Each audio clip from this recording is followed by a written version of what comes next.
Hi, and welcome to Lavonne's Kitchen. Today in the kitchen, I'm going to introduce to you a new segment. It's called Lavonne's Kitchen's Quick Tasty Tips. And what it is, every so often I'm gonna come on here and tell you guys about some quick tasty tips.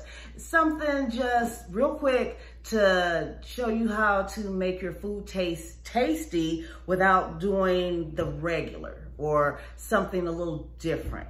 For example, today's tip is making your mashed potatoes taste tasty. So, you know how you normally use butter, cream, salt, pepper, garlic, onions, all those different things that you would normally put in there. Well, today we're just going to use sour cream-based French onion dip. French onion dip, that's all you need. You don't need to put all of that extra stuff. Mash up your potatoes and put some French onion dip. It already has sour cream. It already has all the flavors, the seasonings, and all of that in there. You will be surprised.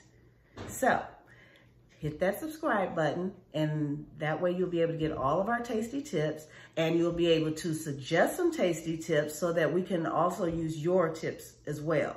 So, again, hit that subscribe button, and I'll see you next time in Lavonne's Kitchen. Bye.